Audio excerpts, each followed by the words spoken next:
there, ref. That's he got the ball. Yes, everybody, how are we? Going to try to recover from what was a confusing game last night. Felt like we deserved something from it. Definitely played well enough to try to get something from it in that second half. We're going to be breaking down in this video player ratings, a bit of the stats, just kind of give, our post-sleep reaction. Maybe that's what you could call it, after we've cooled down at least to some degree. And also as well, allow you guys to bounce off of us, with whatever we say and whatever you guys, might have thought, has happened, after you've also maybe had some time to think on it, plenty of you Spurs fans. So we'll be giving, yes, player ratings over here, take a look at some of the stats, that good stuff. But the more important stuff, the more exciting stuff happening on Big Up, which is pinned at the top of the chat. You can join us over for that stream. We will be doing the live highlight reactions this time. It is going to be happening. We do know that they should be there. And we would hope to see you guys all there with us because you help us out a ton by following us over to that stream. And I do think, it's something that we're doing over there that technically we're just not allowed to really do over here on YouTube. So it's just something that you wouldn't be able to get over on this platform. So we'd really appreciate it. And just thanks for tuning into this stream. But Dave, yeah, we're going to recap this game in the best way we can. Yeah, we're going to try our best. I mean, look, it hurts when you lose, it really is a bit of a sore point, but I'm going to try my best to sort of remain balanced and stuff like that. But look, when it comes to last night, I still maintain you don't make rotational changes against Man City. You play your best team. You should have done it against Ipswich. I maintain you don't take off Wilson, Udeberg, and James Maddison when you're chasing a goal. On reflection, though, as much as we want to pull Postecoglou out for these decisions, we still should have done it. We still had more than enough chances to take something from this game. And when I look at it and when on reflection and thinking about it, Jack, I do think this is an area where this team really needs to learn to mature. You can't leave games like that behind you if you want to be successful. You just can't. And it is an area where this team really needs to grow. They need to show more determination in these games. What riles me is, right, it was clear they weren't getting anything from the referee yesterday. Clear. So then that should drive you on even more to try and be a bit more determined to try and get something. And I just still think we're a bit naive in them terms. If we had maybe just a bit more experience behind us, we would have took something out of that game. And this is an area where we really need to learn from if we want to progress forward next season or in general underneath this squad. You cannot leave games like this behind you in future. Yeah, I think a lot of people have felt that way for a long time this season, that, Spurs are just a team that always leaves kind of the back door open. They could be absolutely dominating teams, even in most cases, and then just, eventually just leave the game close enough or still actually forget that the game's still 0-0 or, still actually level. And then all of a sudden, the other side can easily, create one chance themselves and bury it. And Spurs have just, not been that clinical side. And once again, punished for it. But if people haven't woken up to that by now, then I don't know. I think that's been a very, very consistent theme of any of the things that has been consistent through the season. It's certainly been that. But everybody, good to have you with us. Like I said, people that are popping in, please join us for that Big Up stream. We have James Watson and the Great Book in nice and early. Thank you, the Great Book. Love the name. Picking up a Flat Cap membership. Do take advantage of it. We'll be having a members preview before the AZ game, and then also as well, there's fantasy updates, that type of thing, and of course, over time we try to find new ways to give back to the members. And then James Watson, I know has been a member for a very, very long time, been a very generous one. Good to see you, James. Hopefully you're doing okay this morning. Benny guys in here, the one and only Ricky is in the house as well, who did send me his fantasy score. Thank you very much, Ricky. Good afternoon, fellas. Hope it's going well. Dermatron's in the house as well.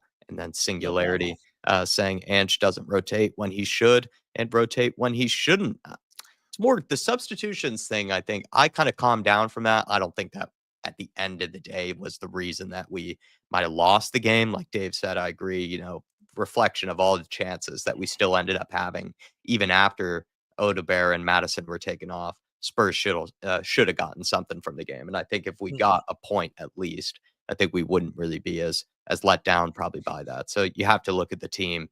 As much as Ange might have hurt things, with the subs, I still have to think about it, though. Like a lot of times, over the course of his time here, we have thought about that when he has taken maybe players off, times when he shouldn't have, or maybe he did make rotations to the starting lineup that maybe plenty of Spurs fans originally going in thought, didn't seem like the right combo to go with, or times when he's pushed, Sonny down the middle for reasons I just still don't get, to this day. So when it does come to maybe squad selection of the players that he has available, sometimes Ange has, maybe still to this point, left us a bit confused. He is the manager, though. It I is his decision, and it is only our preferences. At the end of the day, and he has to go with what he thinks will work. But look, I still maintain though, Jack, you set the guy up for failure this season in terms of the summer transfer window. We had a real opportunity to give him a real squad to work with, some more quality players to work with. And what we've ended up doing, like you seen that forward line last night, because you've brought so many average players, you're sort of in a guessing game, in a position really, where you're trying to predict a lot of numbers. It's like, well, I'm going to try and play these three to see what they can do for me today, because they're so inconsistent. And I think, in effect, we've created this problem. Yes, we can sit here and I say, and he should be getting more out of this. But the reality is, it all comes back to the squad you give the manager to work with. We all, I could sit here and moan about us being naive, leaving that game behind us. But again, if you buy young, this is what you expect over the course of the season. So to a large degree, I still maintain Andrew's set up for failure. Look, don't get me wrong. At times, could he have done better, or has he done some baffling decision making? Yes. But so did Conte and so did Jose when they were in these sort of positions as well. I remember people having the exact same conversations around these guys. And the reality is, until you give them a proper squad to work with, you're going to keep seeing these ups and downs, keep seeing these managers trying to take gambles to try and get players going and stuff like that. The reality is, what we need to learn and what we need to demand this summer is, in order to match our ambitions, which is to try and win trophies, we have to demand quality comes in this door. If you bring in quality, you make the manager's job easier, you make his team selection easier, players he can depend on easier, and that's where we need to get to. Yeah, and also maybe in a way you can judge him, I guess, easier from that point too. If he has better players to pick from. Daniel Sandoval, good afternoon. One love, good to see you, Daniel.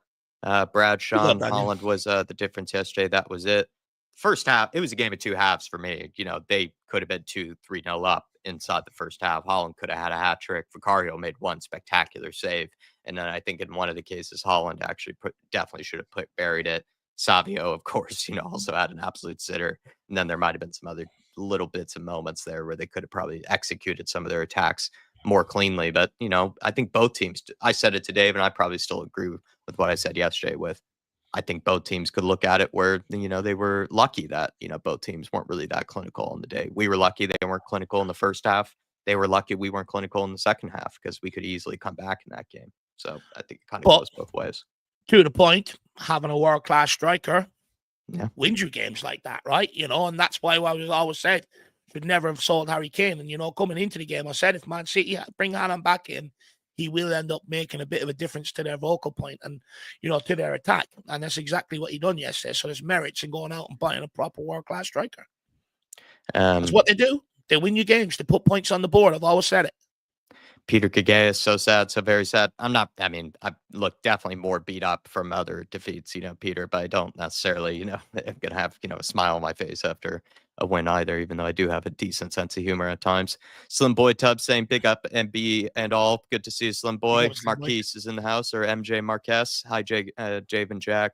Yesterday was frustrating. It was a game we should have won. I feel that way. It just felt like we could have gotten something from it. Daniel Harris saying big up Team Harris, checking in. I was sitting behind Sim and Danny last night. Silver lining, his parafall looked really good. Yeah. But why did Ange not start Spence to stop Doku? I think that's one of the big talking points, right? Is the Brennan Johnson Poro combination. And then Artist T saying, you say we had chances, but how many of those did we actually look threatening? I can only remember Odebear and Sar's miss. I mean, we did have on the SofaScore, even algorithm, it said that we had, like 1 point something XG, which means that we should have at least buried one of them. And then also, it said that we had two big chances on the day. I think there were chances in this game. I think there were moments where, Sar's moment, Sar had two, really, when you think about it. I think there was another part where he actually had the ball in the box and then ended up only kind of petering out for a corner or something like that. And it took a big deflection and a big block. I think Spurs had good moments in this game, to be honest, Artisty, to get a goal, at least a goal. I'm not saying 2 or 3. I'm saying at least a goal. We ended up with a donut on the score sheet. I think we had a chance in the opening minute, didn't we, where Johnson failed to pull the trigger. Udeber had a really good chance at the back post. Sarr had a really good chance there right at the end. I think Tell had 1 or 2 chances, sight of goals that he sort of missed. Then on the pullback to Kulusevski, which if he either leaves it from James Madison, takes a better chance, that's a chance. So, I do agree with you. We don't create anywhere near enough for, what we potentially could create. But I've sort of resigned to the fact that that comes down to having bang average players across your front line. But we did have more than enough chances. I think Danzo had a really good header. Bentancur had a header that he could have steered, directed a little bit more. So we did have chances to take something from the game, and we just didn't. RST, we just didn't. But I do agree with you. I've always been complaining about the quality of chances that we create, or the amount of them that we create. I do agree with you on that one. And Daniel Harris, Team Harris checking in here. I will be over there in May for the Palace game. Be lovely to meet my long lost cousin, or my long lost brother. So let me know if you're around.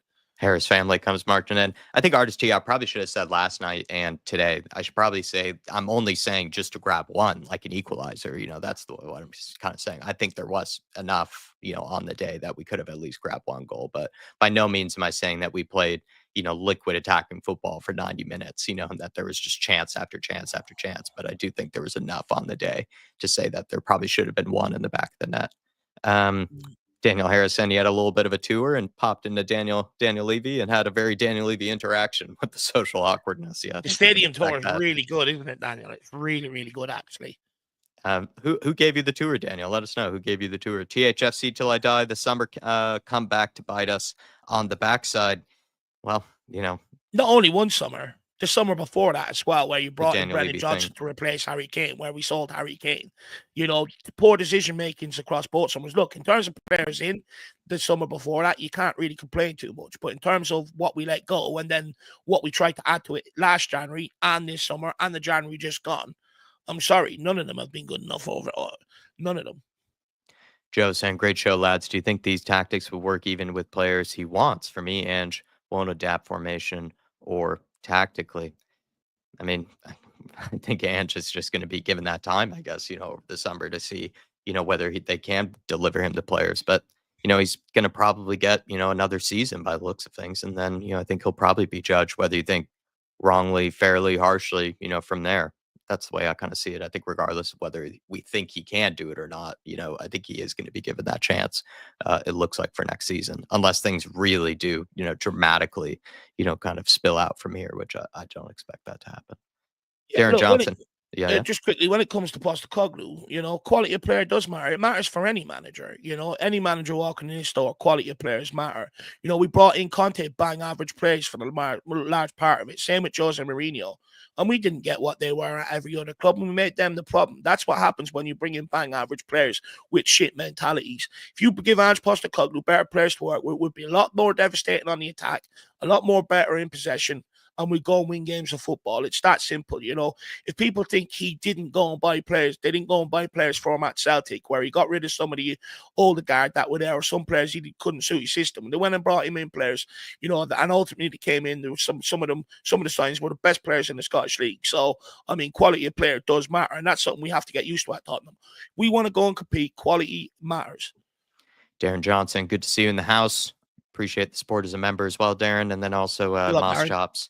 For me, it's one of the bad defeats. I still felt positive after the game with the performance of the second half.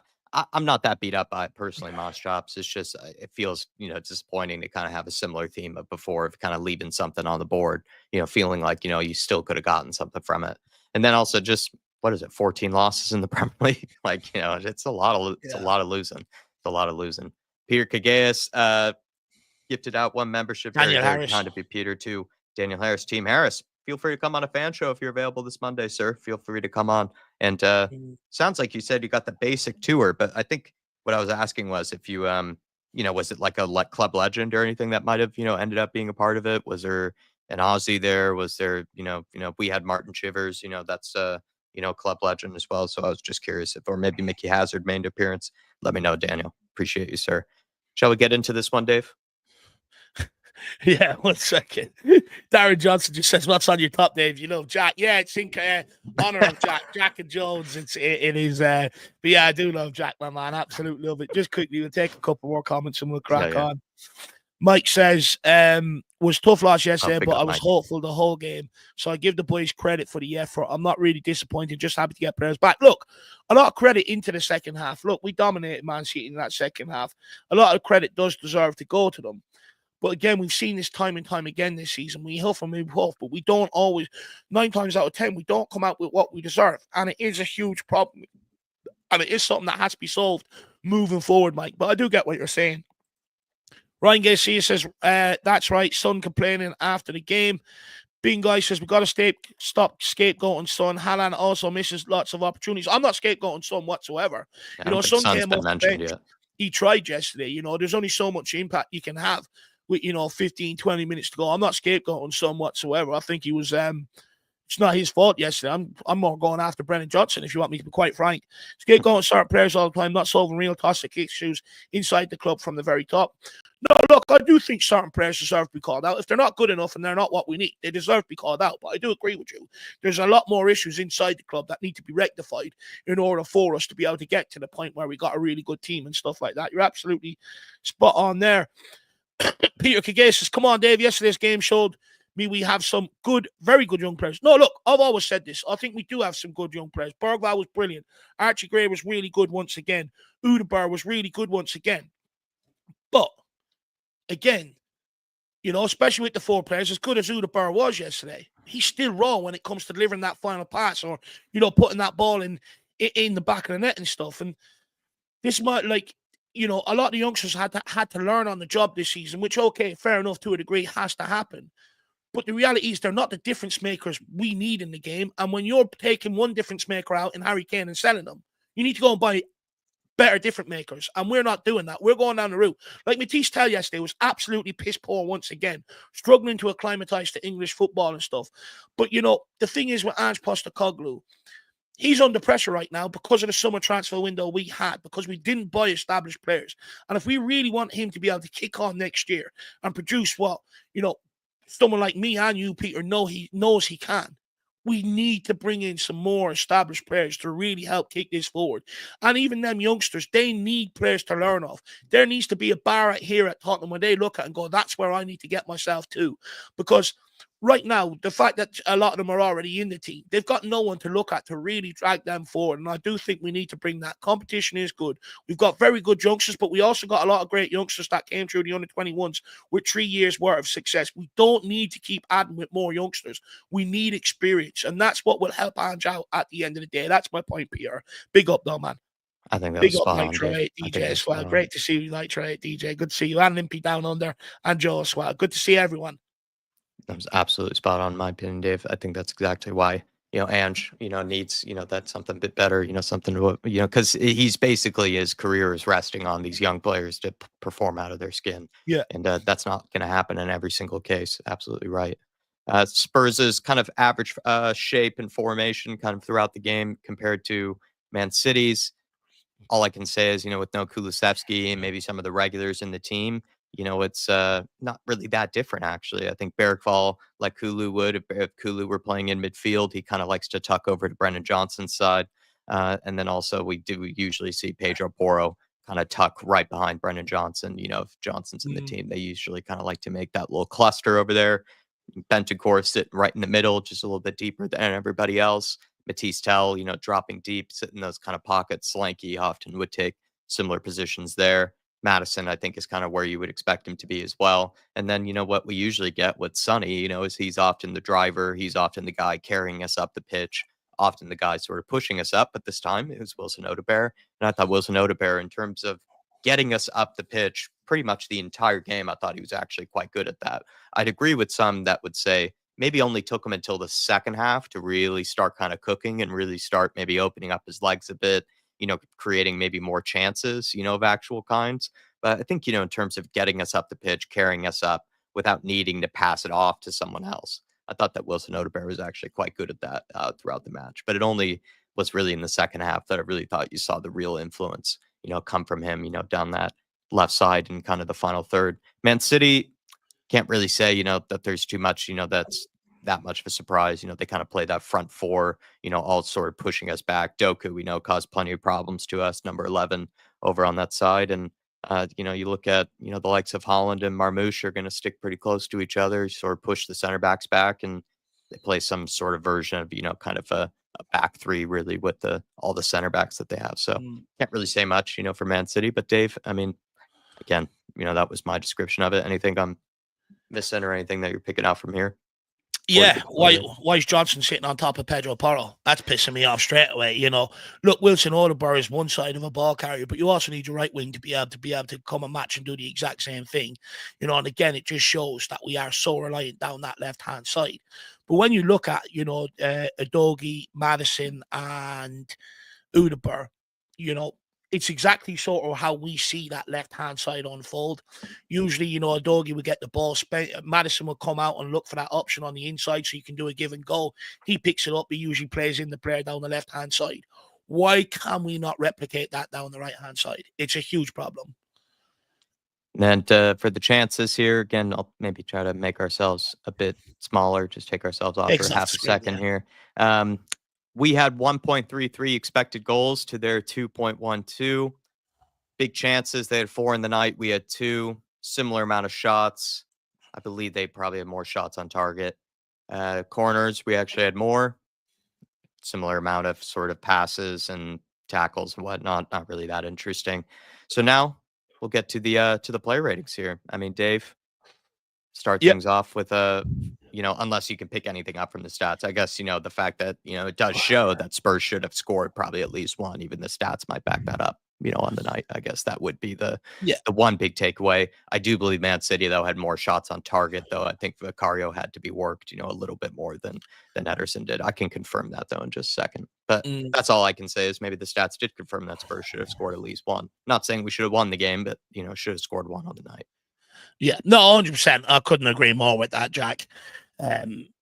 Look, we all seen it with our own eyes. We had more than enough chances to be able to take. We actually did have more shots on target. We had 6 to their 5. So yeah. Daniel Harris says, notice how Doku's position is behind Porro is in that empty pocket. Again, another huge problem. You're absolutely spot on, Daniel. Daniel, make sure you join us over on Big Up, though, because we do get to go through, the proper highlight reels of the game, something we can't do here due to copyright reasons. So we could produce a bit more of a Monday Night Football. We can all have we can all have it on screen and know what we're discussing and stuff. So make sure you join us over there. Big up Jeannie D as well. Good to see you drop a decent tell and play Dane Scarlett. Look, I couldn't agree more at this point. Could not agree more on that one, Jeannie D. Singularity says, and Sheldon draw. It is like all or nothing approach. Fair enough. I'd argue. I don't think the players have the bottle to draw either. Like, if we are in a position where we're drawing come the end of the game, we either end up going and winning it or losing it. Trina Bree says, what is Ange's promising transfer as opposed to homegrown players? Maybe clarify what you're asking there, Trina B, for me in the chat. Spurs have 2 excellent under-21s, no number 9s waiting to play. Or number 9's waiting to play while Solanke is out. So who does Ange play? Tell who was never a number 9 in any league. Why not play Scarlett? Look, I gave my thoughts on it yesterday. I do think there's a slight disdain for the academy products coming through at Tottenham Hotspur, where it's like, I almost think that managers are being pressured to play players that we're paying money for and paying wages for, rather than give our youngsters an opportunity. It all goes back to Tim Sherwood being told to play Soldado over Harry Kane. And look, who was right on that one. Jeannie D also says Stella's been a flop so far, but Danzo's been a very good signing. That's one I can praise Lang for. Daniel Harris says, I've got to go, but I sub to you on Big Up. Team Harris checking out. No worries, Daniel. Big up, my man. Go and enjoy the rest of your day, buddy. Thank you. Appreciate it, man. Everybody that has joined us, pinned at the top of the chat, is the Big Up stream. Join us there later for it. We're doing something over there that we can't do over here. We'll be doing live highlight reactions.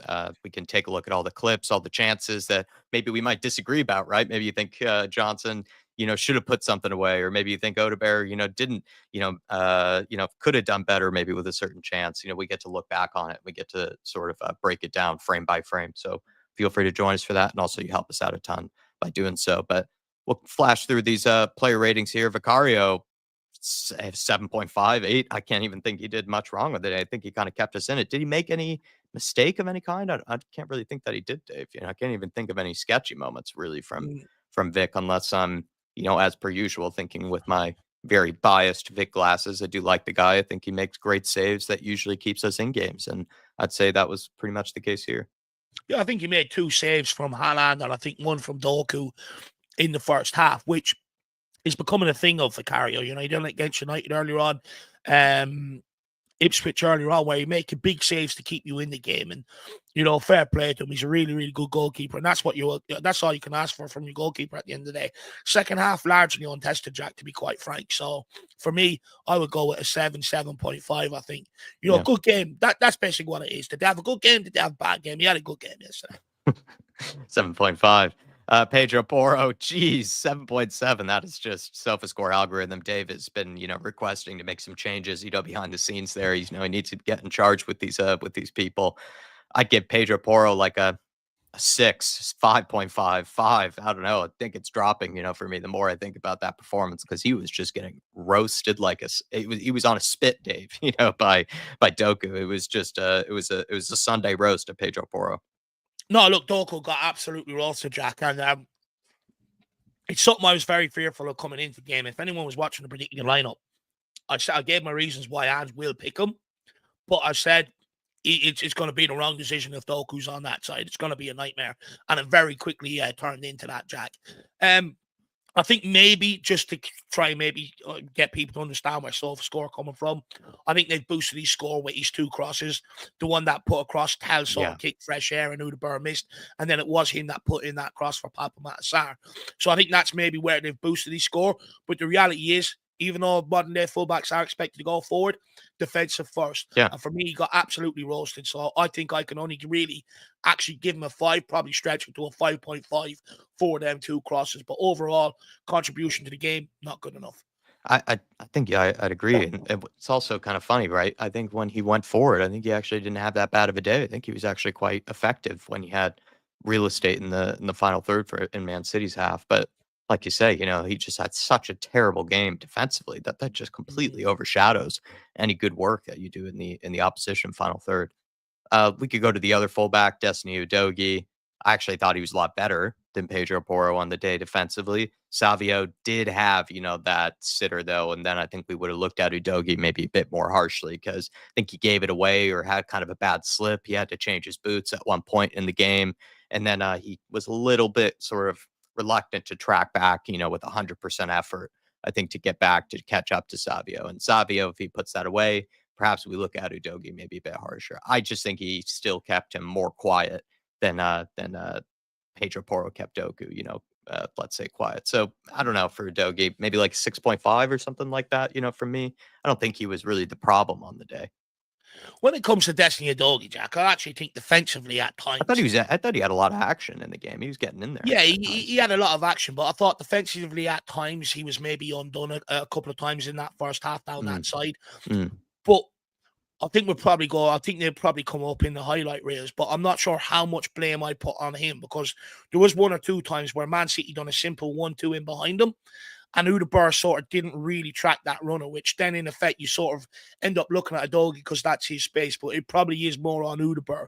But actually, going forward, I think Matisse Tell was really good. There was a couple of times he pressed Man City up nice and high, turned the ball over.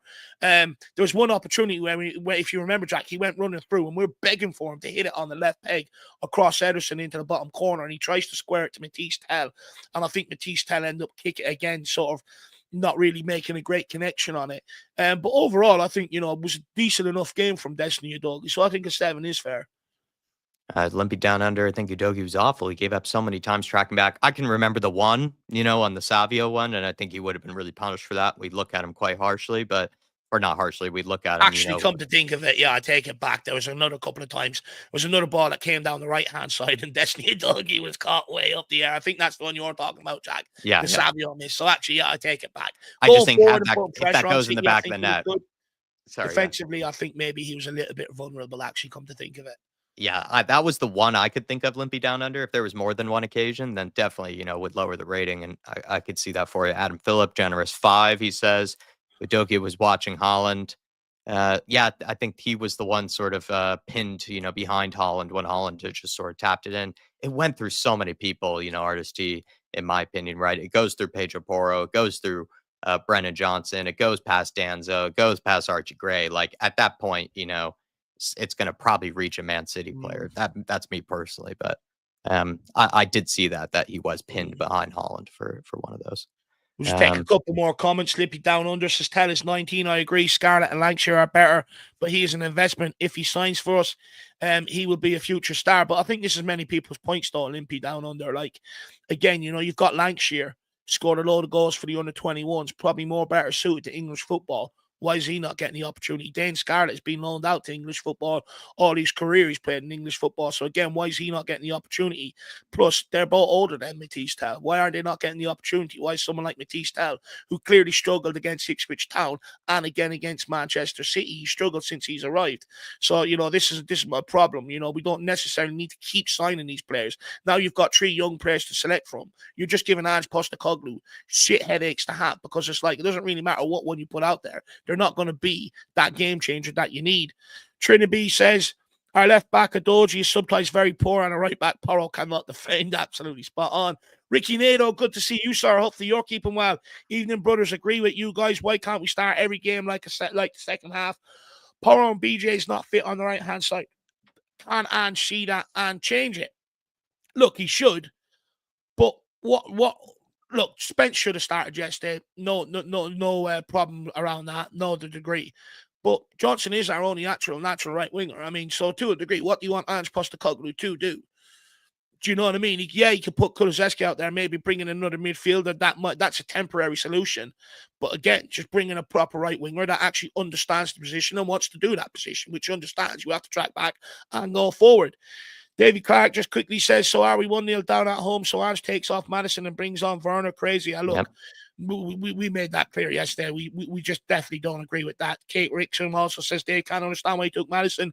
Confused with the lineup. No, Spence. Look, he's not the first time he's done this to James Madison either when we were chasing a goal. I remember there was a game earlier on in the season, or not so long ago, where people were furious as well that he took off Madison when you're chasing a goal. I don't understand it. You can point to the yellow card, but at the end of the day, you're not really playing James Madison for taking out players. You're playing James Madison for that creativity.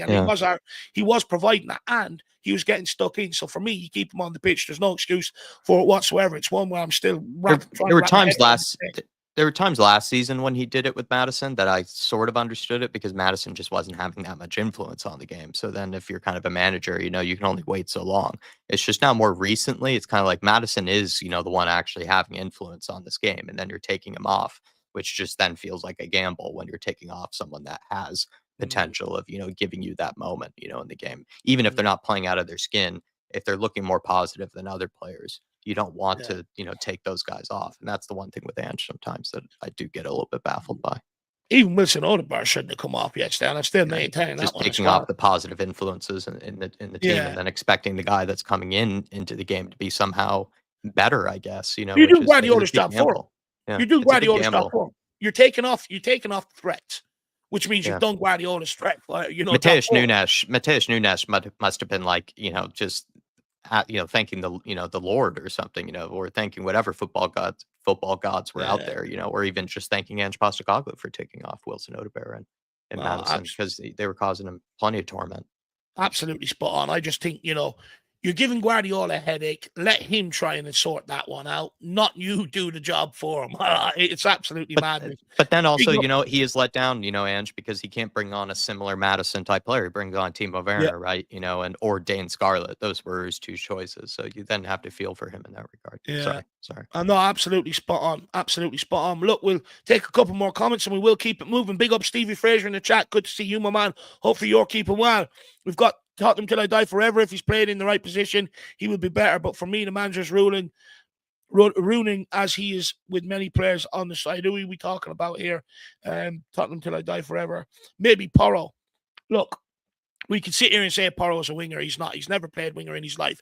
It's like 2 seasons ago when everyone all of a sudden told me, Son's a striker. It's like, although he's played left wing all his career, now suddenly he's a striker. Stop doing this at Tottenham. It doesn't work. Go and buy the right players for the right positions, and I think we'll see a massive change.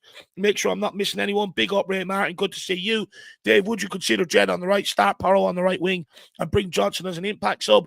Look, Jed Spence, for me, if Adogie's fit and he's playing well, I think has to start at right back now. I think that's been proven yesterday. Look, when it comes to Porro, I think Jack mentioned it, he lacks a lot of the skill set to sort of play a winger consistently for us. Can Porro do a job for a couple of games? I think yes, on the right wing, but does he solve a long-term issue? Absolutely not. And for me, I think if he does repurpose Porro as a right winger, that just gives Daniel Levy an excuse to go, well, Porro can play right back and right wing. You don't need to touch that side this summer. No, continue with him at right back and say to him, I want a fucking right winger. End of. Because if you do repurpose players, that's why you get pissed about in the transfer window. Simple as that. And then you've also got Jeffrey in the house as well. Good to see you, Jeffrey. I think the first goal should be Danzo closing down Hanan the doggy, making City winger at the back. Look, Jeffrey, follow us over on to Big Up because we're going to go through all the big highlights from the game, Monday night football style. We're going to have everything up on screen for you. The video's playing. And I'm going to pinpoint exactly where I blame Brennan Johnson for this goal. And after that, yeah, you can look at Danzo or Porro, but it could have been prevented if Brennan Johnson had that bit of fucking dog in him. So that's where I'm at. But look, Ryan Trestane, great to see you, my man. Hopefully you're keeping well. So look, he also says the head coach is what master good team or an excellent team. Bit stumped on that one, Rhino. So pinned at the top of the chat there, everybody, as you can see, if you just click on that little box there, you can then see a link. That link will take you over to Big Up. Sign up for our community page, or, you don't have to, but you can just see what we'll be doing there today. And I think you would want to afterwards. And we'll be taking a look at all the chances, because sometimes, we might be talking about two different chances. We might be talking about two different moments in a game, and it makes it a lot easier on ourselves. It actually gives us a lot more clarity for periods. I know even Artist T, is kind of, thinking, Jack, I think you're exaggerating, some of the chances, that we got. We'll take a look at the highlights, and Artist T probably will be proven right, in that case. So it's that type of thing. It's like watching back, sort of the highlights with a friend, and then we can sort of go by it, take a look at each moment, see where we went wrong, see where things maybe went right is hopefully as well. And please join us for it. We really would appreciate it. And you just help us out a ton. Artist T will be over there, he's got to make sure that he's making sure that he's absolutely correct. Where were all the chances? Let's go to the back line, fly through these player ratings, and then we'll go over there for Big Up. Kevin Donzo, no nonsense. Yeah, maybe some nice moments, I thought, actually, in possession this game. I think he's getting a bit better in possession in general, Kevin Donzo. As each game goes by, he doesn't look nearly as shaky, and had a couple of moments from set pieces. I think you're asking a lot of him to probably score from those set pieces. He actually did quite well. On one of them, Dave and I were joking, would have been a 3-pointer. I felt like, he nearly, caught out Ederson from that far out. But a decent day from Donzo. I'm not going to overly praise it, though, either. I would give him a 7, something like that. He almost got, a goal on the day, but we could have easily scored 2 or 3, or conceded 2 or 3 in that first half. So I'm going to give him like a 7, I guess. Maybe I'm being generous. Yeah, but you know what? I don't really blame Danzo for many of the chances we gave away. I actually think, in general, Danzo had a really good game back there. I think he was our best defender on the night. Okay, huh? He made blocks. He was winning headers. He was combative further up the pitch in terms of when the defense was on the halfway line, looking to get in there, turn ball over, and get us going again. And in possession, I think he was decent. At one stage, he went on a big amazing run through the middle. I actually think Danzo was our best player on the day, and I'd actually go and give him an 8. I thought he was brilliant. And then Archie Gray, Dave, maybe what was the difference there maybe between him and Donzo? Just Archie Gray maybe not being able to handle the physicality, I guess, as much as Danzo can. What did you make of Gray's game? I can't really recall maybe in possession him having, sometimes that smooth performance that he can't have. He can pick out some nice passes. He can get us out of pressure. I'm not sure if I remember that maybe on the day. No, it was a bit more of a quieter game. I think anytime Hanan sort of positioned himself on Gray, he bullied him, which, look, to be quite frank, is to be expected. Right, it's like sticking me on Rhino and marking him. Do you know what I mean? You're gonna bully him all day long, but then Rhino will probably be able to outrun me. So look, it was a bit more of a quieter game from Archie Gray. I thought maybe he grew into it. Second half wasn't anywhere near tested as much, which probably helped him through the game. But a bit more quieter of a game, so I'd probably go with a 6.5. Yeah. Okay. Dave's right on. Dave agrees with the algorithm this time. It looks like.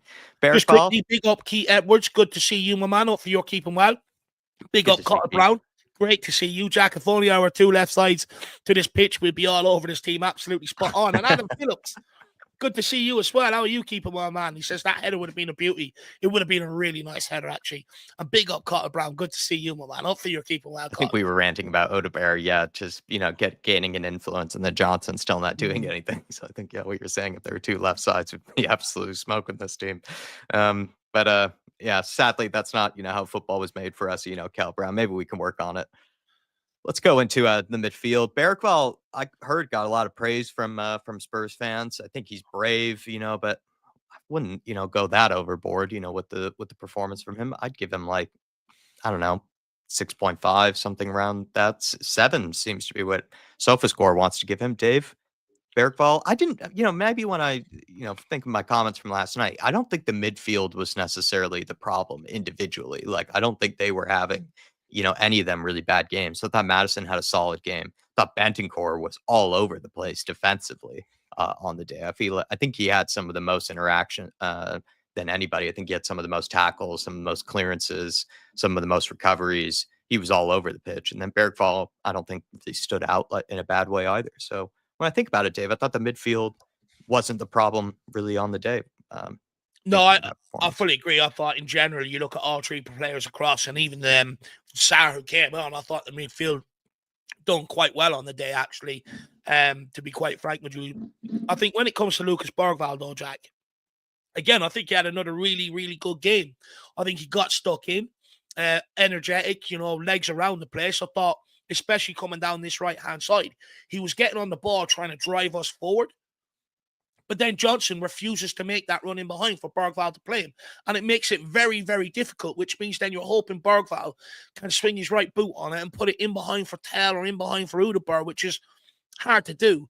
And I think this is where it really isn't working. I think if you've got a right winger similar to Wilson Odegaard who's willing to go in behind, I think Bergvall comes out with an even better game, because all of a sudden you're going to start seeing his passing range in behind. Don't get me wrong. I think the last 2-3 minutes of the game, heading into extra time, I think Bergvall looked out on his legs. I think he slipped on the edge of our box, giving away the ball where they nearly scored. And I think also, he gave away a couple of silly free kicks as well, which is an area he needs to improve. You can't keep giving away them sloppy free kicks, and it's just out of tiredness and laziness towards the end of the game. But when you're chasing a game, you can't afford to do it, and he needs to learn on that. But overall, I thought he provided a lot of energy in that midfield, tried to burst and break out going forward, and also got stuck in. So for me, I have no complaints, Jack. All right. I'd go through the rest of midfield for me. I'd give Bentancur like a 7.5. I think is fair. If you want to go higher, you can, because I really don't think he put any foot wrong. He's brilliant, in the game. Just defensively, Dave, it won maybe his better ones actually. And I sometimes do feel like this system, this shape does leave that CDM, that defensive midfielder, quite exposed at times to have to make a lot of recoveries, to have to track back for others, to have to get stuck in for people who might be out of position. I thought there were so many times when Man City were playing balls in behind, Destiny Udogie, or they were playing balls in behind Donzo or Gray, and you would see Bentancur just mop it up, or you would see, kind of a loose ball midfield, and he's just throwing a foot in and it gets on to somebody. I just thought the guy was really everywhere. It felt like there was sometimes two of him, on the day. So defensively just stood out for me. In possession, maybe, very smooth operator. I can't really recall a ton of, really quality moments from him where he created a clear cut chance, but he did try on the set pieces. He was like Danzo, was working hard. So I just thought, Bentancur, you couldn't fault him for the effort, really. You couldn't fault him for the effort. And then Madison, I'd give him like also kind of similar, like a 7.5 or something, maybe a bit higher, just because he was really, consistent in the day. Like from the get-go, I thought he had, good moments from the first half. We weren't really that threatening in the first half, but I don't think he was hurting us. He was playing, good balls to Odegaard and behind, as well as others. And then more, in the second half, Madison looked like scoring or creating that goal for us. So I liked Madison's performance. I'd give him similar rating to Bentancur, like 7.5 or higher, really. Yeah, look, for me, when it comes to Bentancur, Jack, I thought he was absolutely exceptional in that first half. I thought he was our best outfield player, especially in that first half, maybe on the day in general. I remember there's a couple of interceptions he made that if he didn't, probably would have ended up in the back of the net. Now, look, I know a lot of people are starting to call him out, in possession. I've seen it, yes, as well. He doesn't score enough, doesn't assist enough. He's a number 6. It's not what he's there to do. What you need to do is give him the ball, let him drag one or two players towards him, free up space for others, and get him to punt it through. And that's exactly what he does expertly. So for me, again, I thought probably our best player on the pitch. So I'd probably go with an 8 again for Bentancur. When it comes to James Maddison, I actually really liked James Maddison's performance, and it actually started with him just mucking in. He was getting stuck in on Haaland, getting stuck in on their midfielders. He was picking up free kicks, constantly being dragged back and fouled. He took a card for the team when needed, doing that rugby tackle on Savino, or whatever you want to call the guy. And I thought going forward again, Jack, on the ball, bright, positive, looking to play in behind. I think he's really effective in helping whoever plays that left-hand side, releasing them in behind or releasing them in a lot of space. And again, he's reliable for players when they're in tight situations to be able to link up with. All in all, again, I'd probably give Maddison another 8, actually, Jack. Love that. Love that. Now we get to the... Good to see you. Hopefully you're keeping well as well. I like Barval, but got a nagging feeling he's just a better Winks, neat and tidy, but that's it. I think he moves around a bit more than Winks, doesn't he, Wilson? And he's also a lot taller and a lot bigger than Harry Winks ever was. He's 2 times the size, of Winks. So I think there's a bit more robustness about him than Harry. Like I said, I don't think he's helped down this right-hand side. There was one stage Bergvall beat 2 players running down the right wing. And I'm thinking, okay, Johnson, stay on side, wait for that ball in behind. Johnson comes running towards him. Not only is he coming towards him, he's bringing his defender with him towards Bergvall, towards the ball. And it's absolutely mind-boggling. If these players just had a little bit more smarts, I think you would see Bergvall evolve as a player and start playing a lot more forward, a lot more in behind. Matisse Tell is another one, didn't really want to make them runs in behind. And at one stage, there was another time Bergvall was running down the right-hand side. Johnson standing offside, and then he throws his arms up that he didn't get the ball, and Bergvall had to go to him, "You're offside, dummy." So don't blame Bergvall. I actually blame Brennan Johnson. I'm telling you, there's so much this kid doesn't do that lets everyone else down around him. Now we get to the forward line. I'm going to start with Odegaard first, and then I actually might make a crazy call after that with Matisse Tell and Johnson, because I think they were hard to say which one was worse than the other between Tell and Johnson, actually, when you think of it on the day. Odegaard, like I brought up earlier, I thought he got us up the pitch. I thought he was positive in that regard. Anytime you did give him the ball, he looked to run at his fullback, looked to drive us up the pitch. And so I thought he was very effective at that. It was only really for me, though, maybe more towards the second half where I thought, he actually started stringing together some nice opportunities for us and was really causing, Nunes lots of problems. So I think Odegaard on the day, was very positive. I think he attempted something like 6 or 7, different take-ons, which reflects, he is brave. He wants to run at players. He wants to try to take people on. He wants to cause his fullback issues. And I think he was a lot braver than Johnson on the other side on the day, and was looking to run in behind, was looking to stretch the game, looking to stretch the pitch for us, was taking advantage of space that was given to him. Anytime there's space in front of him, he's not looking to pass sideways, not looking to go backwards. He's looking to take it. So I thought really positive from Odegaard. Like Dave has brought up before, just maybe doesn't seem to be a sharp finisher yet. He's still quite young, and that maybe is the area of his game where he just has a lot to work on, because 2 times now, I think, in his career at Spurs, where he's kind of been that guy at the back post, something Brennan Johnson's quite good at. And, Wilson Odegaard hasn't been able to find the footing or been able to find the connection to tap it home. And if he did, you'd be thinking the bias, of course, that comes with, scoring a goal, right? We'd probably be giving him like an 8 or something like that, on the day, like Wilson Odegaard, really, if he put away a chance like that to get us the equalizer.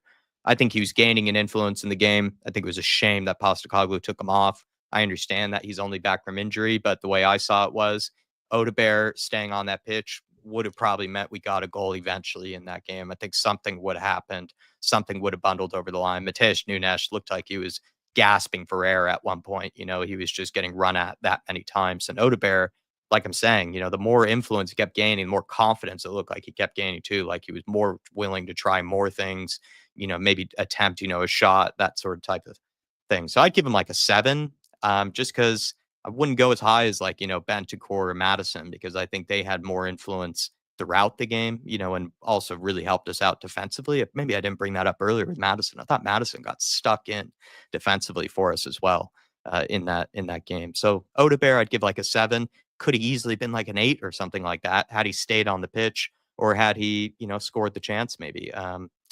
So that's how I feel, Dave. And then Tell and Johnson, I think we know that it's not going to be pretty. Well, I think, look, when it comes to Odegaard, Jack, First of all, whoever works for SofaScore, I'm not sure we're living on the same universe, or Algorithm even again here. or even in the same, planet, because the ratings across here are absolutely ridiculous. They're all so wrong. It's unbelievable. Maybe he's got Johnson and Udeberg mixed up. I don't know, but it's completely wrong. It's honestly, sacked them today. That is disgraceful, a lot of these player ratings. But when it comes to Wilson Udeberg, Jack, for me, I think he was bright, if I remember correctly. Which we'll find out on Big Up. Wasn't it him that got on that ball down that left-hand side, cut inside and played Johnson, who didn't end up shooting earlier on in the game? During that first half, he was constantly getting down that side, trying to pick us up corners. Second half, he came alive and he absolutely ran the legs off them. For me, I'm going to give him an 8. It's all about endeavour. It's all about doing the right thing. And that's what he done. He cut inside as well. Again, maybe sometimes you're questioning a bit of the end product, but all the other assets of the game are there, and I think that end product will come. You're right. It's not the first time he's missed at the back post this season. It was an opportunity at Newcastle earlier on in the season. He also missed a sitter at the back post, something he sort of needs to work on. That's just simply about staying switched on, or at least expecting that the ball's going to come to you. That's half the thing. As a good striker, even if there's players in front of you, you're always anticipating that they're going to miss that ball, and I think that's something that Udeberg maybe needs to bring to his game. I think maybe he's expecting it to clear, and he's maybe surprised that the ball's coming his way, and he's reacting rather than anticipating. But in general, I thought, our best forward player on the day. For me, I'm going to give him an 8, Jack. And people have to remember as well, I see a lot of around Brennan Johnson. He's his first game back. Be easy on him. It's Udeberg's first game since fucking September. And look at the difference in performance, in terms of starting for Tottenham Hotspur. Look at the difference in performance. So for me, again, you're making excuses for a guy that's about 4 years older than Wilson Udeberg, saying he's only back. But then you look at Wilson Udeberg and it's his first start since September. So again, stop making excuses. Oh, you're on mute, Jack. Sorry. This might be really petty to say this, so I'm willing to take pelters. I just feel like if Johnson had the performance that Odebear had, I wonder if we would not. I feel like we wouldn't be hearing the end of it. Like I think we would be seeing Johnson compilations everywhere. Be seeing Johnson praise. We'd be getting shushing emojis. All that sort of thing. So I don't know. Maybe that's just me being really petty, though. That's all I will say. I do sometimes think it's like there are two different worlds. There's one for every other Spurs player, and then there's sometimes one for Brennan Johnson. This is brilliant from Adam Phillips. BJ is the bloke who does fuck all at work but holds a broom to look busy. Spot on. Matisse Tell, Dave, this is my bold claim. As much as I'm about to scathe Johnson, I actually argue Matisse Tell had a worse game than Johnson, just because at least Johnson did have, like, people are overly praising, the 2 cutbacks that he did have. At least he did have those 2 cutbacks. I can't really think anything that Matisse Tell actually did on the day.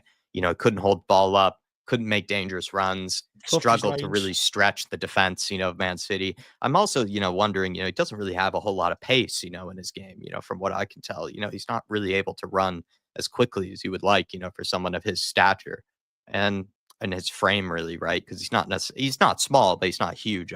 And the movement just looks so easily marshaled, so easily marked by the backline of Man City, which we know is a good backline. But, right now they're not in the strongest of confidence. They're not really, kind of playing super well. So Matisse Tell for me, Dave, I'd give him like a 5, something like that. I just don't think he did anything like really on the day to help this team. And I'm about to say something very similar with Johnson, but at least with Johnson, I could think of 1 or 2 moments, on the day where at least he put himself in a good area.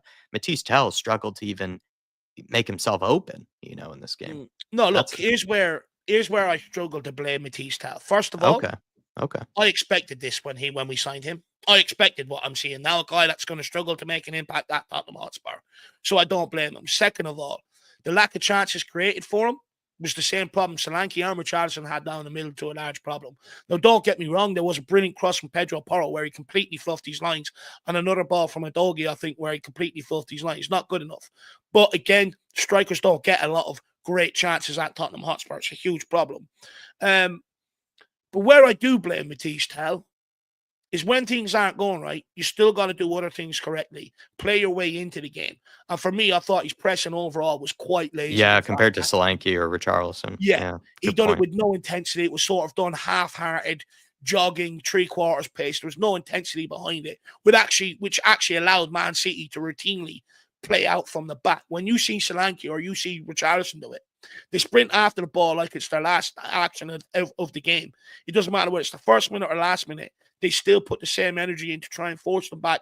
Because the whole idea of the press is try and force the opposition to punt the ball long so that you could turn it over and come back at them, or force them into passing it into one of your players higher up the pitch so you're straight in on their goal. That's the whole idea of the press. And Matisse Tell just never committed to it. And that's where I can't give him any excuses. But when it comes to the rest of the game, I mean, I think he's suffering largely, by and large, the same problems Solanke and Richarlison were suffering through the middle. Interesting. Yeah, that's an interesting point. Yeah, but I'd agree with you there that, like, what he has to try to do, though, is have some sort of positive impact in the game in other areas, and he Because the wasn't thing is, trying that with the sometimes pressing and the Solanke, working hard. And we've praised, Solanke and Richarlison endlessly for that. Yeah. but sometimes Solanke and Richarlison create their own chances or turn the ball over and create chances for others by doing it. That's why they Yeah. are asked to do it. Do you know what I mean? With Matisse Tell, it's like he doesn't fully believe in it, or it's just like, I'm not that player. Just give me the ball and let me go and be me. Do you know what I mean? It almost feels like that, where it's like, I'm not doing it. I just want the ball and I want to go and play. Might not be might That's not what be in talented shape. kids are like. Might not be in shape yet for it. That's still on him to some degree. Or it's just, like you say, he doesn't have that intensity to want to get stuck in, to want to try to do that yet. Like Solanke, like Richarlison, who really do, yeah, when you think about it, those two really do work like dogs, and up front to That was the to big help us out. takeaway for me yesterday, Jack. That's one thing. It's where I almost gathered a lot more respect for Solanke with the intensity that he does it. There was one moment there near the end of the game where Matisse Tell was caught sort of flat-footed, and it was almost reactionary. And I just feel like Solanke sort of anticipates that. He gets in front of his man, he gets that ball, and he turns it over for Tottenham. And I just felt like Matisse Tell was reactionary, and it was a 50-50 ball that he should have got. And for me, it just sort of gives me a lot more respect to a Solanke or to a Richarlison, because out of possession is where that's the test of a true character of a player. How badly will they suffer for the team? And I just think Matisse Tell wasn't willing to do that yesterday. Not defending Tell at all here, but I think we've also said something similar when Sonny has played down the middle as well. Yeah. That Sonny just doesn't press with the same exact Sonny's intensity. 33. Yeah, it's more of an excuse for Sonny, but we lose again. How important is the pressing from the striker? And it's like it's a whole different team. Also, just quick tangent, why I think it's also very, very, just only my opinion, but why I think it's short-sighted to even play Brennan Johnson as a striker, because the guy can't work his tail off as a winger. Why would he then work his tail off as a striker, like Solanke and Richarlison would? The guy would still walk around the pitch, and expect the game to come to him. On to Brennan Johnson now, the star boy. I don't know. I'm just gonna call out my own bias. The guy really does piss me off. When watching him, he doesn't track back, doesn't work hard. Seems to look like as well when he gets called out for not working hard, works even less hard. Like almost like to sort of piss you off further. I noticed that in the game when there are moments like kind of in the final 15, 20 minutes, he's kind of just doing this sort of like, hands tucked to his chest, it's kind of jogging around type motion, not really pressing of any intensity. And in the game, man, the guy finds a way to have no influence in possession. He just wants everything to come to him in the final moment for a simple little tap in. He can't, create a chance for himself. He has to have the chance come to him. Even when it did in the first half, like Dave said, he still had to then, create a bit of an opening, just to shoot it. He struggled to do that. So then he just ended up passing it back to the person who gave it to him. I don't know. I'm just getting really, really, annoyed having to watch, a guy just contributes so little in possession, contributes so little. And then when he finally did in the 75th minute, did two great pullbacks, but then it's just praised to high heaven all of a sudden by a lot of the fans. I'm finding it really difficult because I'm watching one guy on the other side of the pitch, really try things and really drive us up the pitch, take advantage of the space that's given to him. Times when Johnson has 50, 60 yards in front of him, he actually looks to pass it backwards and just have someone else take the space for him. The guy I think is just so negative to the type of positive play that Ange wants to try to do. And I think it was a crime as well to keep him on the pitch personally, because then he still didn't even end up getting the tap in or whatever that we want him to do. And he doesn't score anything else other than tap ins. That's what I brought up in the pre-match buildup. When's the last time or ever have you seen Brennan Johnson, take on his man, then have a shot from outside the box, or take on his man and really try to hit one, at the goalkeeper. I don't think he can. I literally don't think he can. I don't think he has that in his locker. I think he's a very, very simple player. Um, I don't know. Look, That's all I'll say is I'm gonna admit to my bias because the guy's just starting to piss me off at this point, and it also pisses me off that I think he is sort of held to an entirely different standard than everyone else. I don't even think at times I'm even being that harsh because I think I do try to sort of judge the wingers based off of the system. The system wants these wingers to drive at their fullback, take advantage of the space given to them, create chances for others, and if you can, maybe even a chance for yourself. The guy does none of that, and he doesn't work hard to help out Pedro Porro. The guy was guilty, what we'll look at on Big Up, in a few minutes' time. He was guilty, for not helping out Pedro Porro for the goal that we conceded. And so many times, we've seen where the fullback is left exposed because Brennan Johnson, I guess, is just saving energy so that he can make a late run to the back post. It's just, I don't know. I find him to be a very annoying player. Rant over. Look, when it comes to Johnson, it's not biased. At the end of the day, I really like Pedro Porro. I pull him out when he plays shit. I've always said I like James Maddison, but I'll pull him out when he's not pulling his weight. And I'm going to be exact same fair with Brennan Johnson here. Look, when it comes to Brennan Johnson, the rating of a 7 is disgraceful. If you're getting a 7, you have had to at least played well in both halves. I'm sorry, I'm going to wait a minute, but someone tell me what he done in the first half. No, none. Exactly. Air, silence, absolutely zilch. So he was in effect in the first half, done absolutely nothing. That automatically puts him on a 5 because he didn't touch the fucking ball, didn't get on into anything in behind. So that automatically puts him on a 5.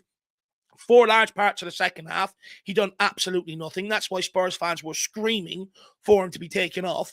He gets kept on beyond despite many people's surprise. He puts in 2 decent balls near the end or 2 decent cutbacks. And all of a sudden, he's coming out with a 7 rating. Johnson was good tonight. I'm sorry. Matt Doherty, who famously refused to cross a ball at Tottenham Hotspur in great positions, put in more crosses than Brennan Johnson over 90 minutes. I'm sorry. The guy is living off moments at Tottenham Hotspur. If he's holding our attack back. I'm just going to say it. He is holding it back because he's so limited, because he offers so little, even on the press. And I'll pull this out constantly. They always have an out ball down the right-hand side because he's always so late. He's so fucking lazy. You go back to the goal in the first half. He had the opportunity to pull that midfielder down who played that ball, recognized the danger, refused to do it, and then puts out a lazy foot to try and help Pedro Porro out. I'm sorry. I don't want to hear it from the Brennan Johnson fanboys anymore. Until he can consistently get on that ball, put good crosses in the box, beat his man, go on the press and offer a lot more to this fucking team. I'm telling you now, don't expect me to praise him, and don't come here expecting to hear praise for him either until he starts producing more to his game. It's going on nearly. I think he needs to score different goals than tap-ins too. Look, that's all well and good scoring tap-ins against Ipswich Town, Jack. You put me on the right-hand side, 5 stone overweight. I'm pretty sure I could train myself. You could conserve your energy to make runs towards the back post. Exactly, right? When it comes to the big games is where he lets you down. I remember Newcastle last season. We're looking for an out ball. He's standing in behind the fullback, crying. Don't want to know. Don't want to know. He is selfish. He doesn't want to sacrifice himself for the team, and I'm fed up with it. For me, I'm going to give him a 5. I don't care about them 2 pullbacks. One of them, if it was maybe a little bit better, Kulusevski might have actually been able to get it under control too. So again, I'm not praising him. Get him out my team. I'm sick of the guy. I'm absolutely fed up with it. He offers absolutely fuck all. We were playing with 10 men up until 75 minutes. I'm struggling, I'm struggling with him. I am. This whole crap, let's move him up front. Fuck off. The same people saying it are the ones that said, let's sell Harry Kane. Bullshit. If we had Harry Kane, you wouldn't need to move him up front. Fuck off. Everybody, we're going to go over to Big Up now. Please join us for it. It's pinned in the top of the chat. I am as well going to be giving a link in here. Going to be going straight over. I'm going to be just setting up this, stream's already set up. We're just going to sort of wait till Dave, I see in the back end pretty much, and then we're just going live straight away. So grab yourself a very quick coffee or a very quick bite to eat. I don't even know if you have enough time for that because we are going to be going live there very, very shortly. We're going to be taking a look at a lot of the highlights, get ourselves a whole recap of the game. And, you can look at, where things went well, where things went wrong. And I think it's also just a nice sort of therapeutic wrap up, to the whole game. You feel like you had the whole picture then after you go through it. And then Dave and I can try to, as always, maybe forget some of the many losses of the season. But please, everybody, do join us over there for it. You also help us out a ton, would really, really mean a lot to us. So please join us over there. See you there very shortly. Dave, am I missing anything? No, look, follow us over. We're going to go through the clips and, we'll go through highlights. Look, could become a point where, like, for instance, someone like Johnson might have done more than what we initially thought. I don't think so. But look, let's get over there. Let's check out the highlights and let's go through them together. We'll bring them up on screen. We'll play them through. We'll point out things, a few things you want to point out. We're over there. Feel free to do it. It's going to be very good, very interactive. Let's go. All right. We'll see you all there very shortly. Thank you guys so much. Come on, you Spurs. Come on, you Spurs.